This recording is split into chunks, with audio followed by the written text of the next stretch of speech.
السلام علیکم ورحمۃ اللہ وبرکاتہ۔ بسم اللہ الرحمن الرحیم۔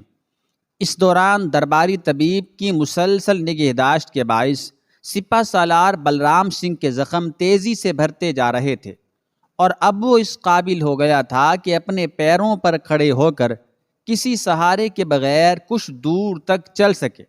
بلرام سنگھ کو ایک الگ خیمے میں رکھا گیا تھا جس کے گرد ہر وقت سخت ترین پہرا رہتا تھا۔ ایک دن محمود بلرام سنگھ کے خیمے میں داخل ہوا۔ ولی عہد غزنی کو دیکھ کر بلرام تیزی سے اٹھ کھڑا ہوا۔ اس کے چہرے پر شدید غصے کے آثار نظر آ رہے تھے۔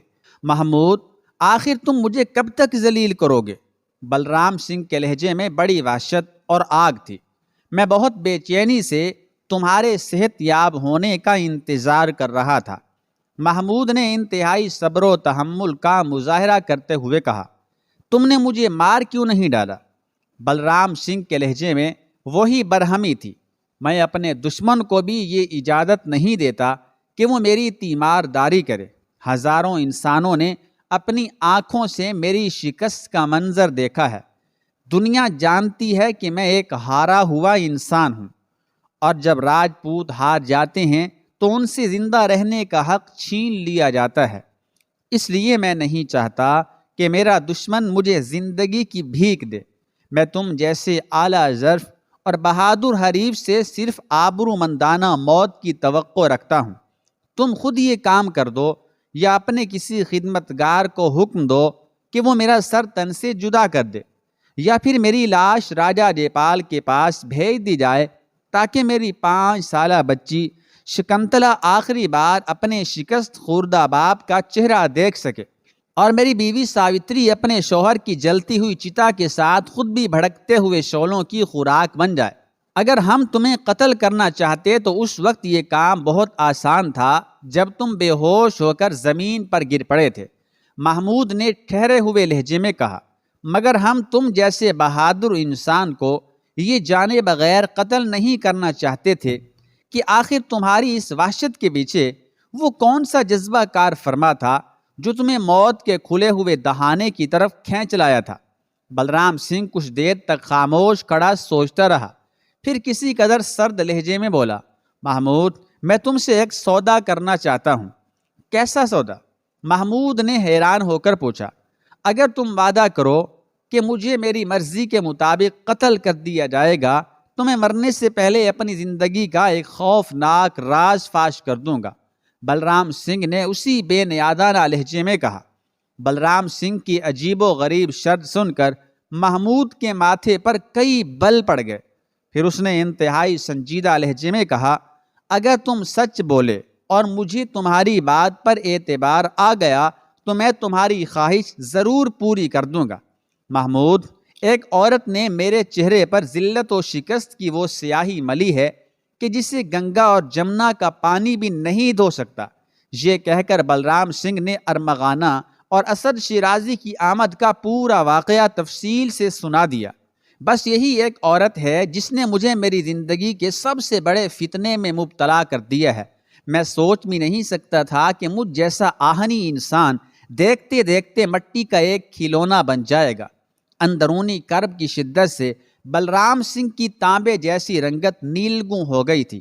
وہ بڑے شکستہ لہجے میں بول رہا تھا، ایک راجپوت دل کے ہاتھوں اتنا مجبور بھی ہو سکتا ہے؟ یقین نہیں آتا۔ میں ارمغانہ کی آمد سے پہلے دھرتی اور دھرم کے لیے لڑنے والا ایک جاںباز سپاہی تھا۔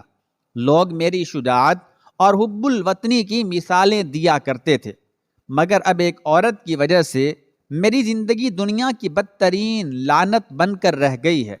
میں ارمغانہ کو حاصل کرنا چاہتا تھا، مگر اس نے یہ شرط عائد کر دی تھی کہ میں تم دونوں باپ بیٹے کا سر کاٹ کر اس کے قدموں میں ڈال دوں۔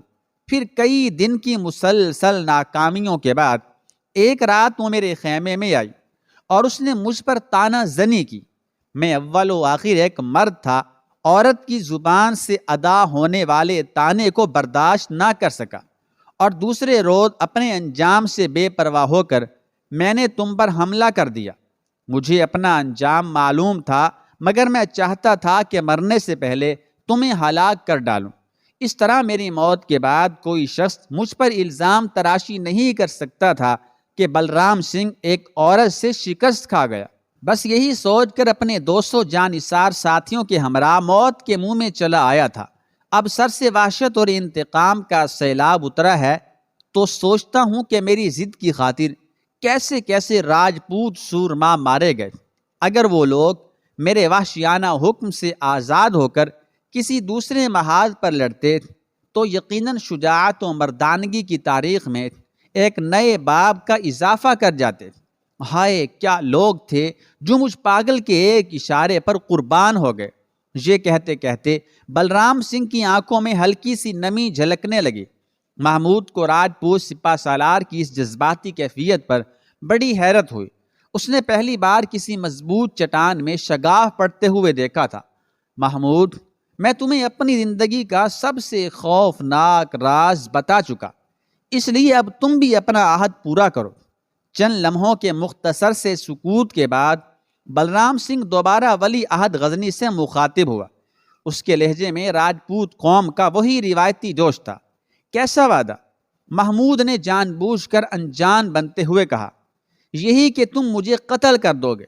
یکایک بلرام سنگھ کا لہجہ انتہائی تلخ ہو گیا تھا اور چہرے پر شدید غصے کے آثار نظر آنے لگے تھے۔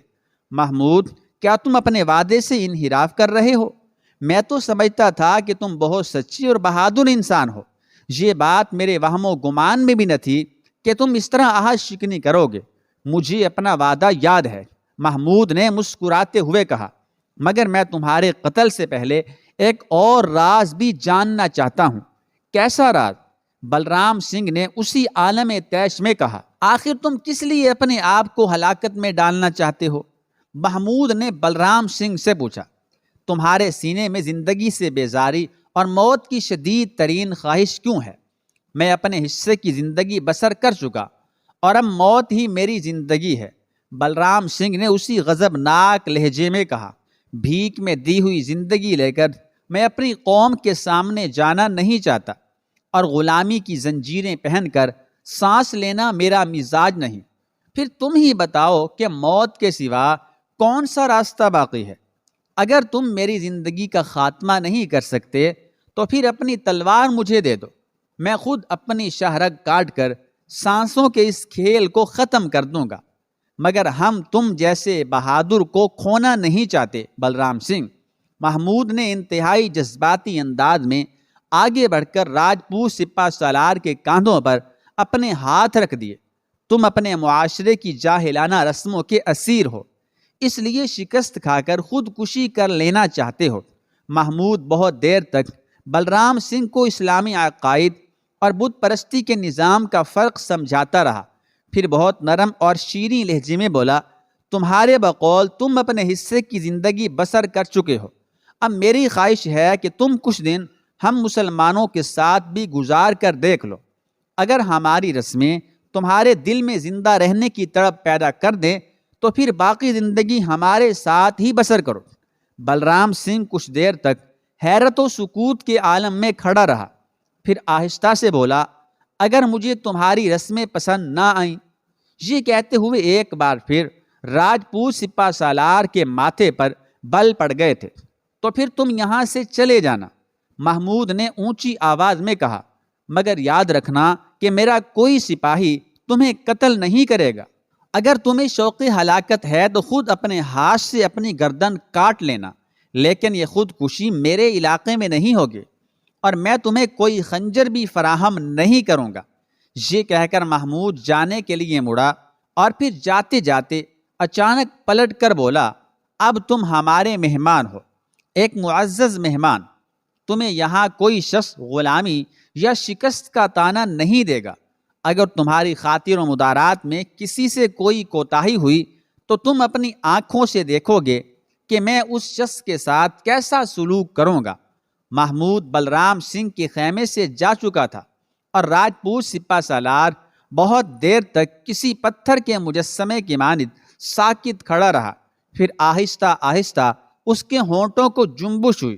یہ کیسے عجیب لوگ ہیں جو اپنے دشمنوں کے ساتھ بھی اس قسم کا سلوک کرتے ہیں۔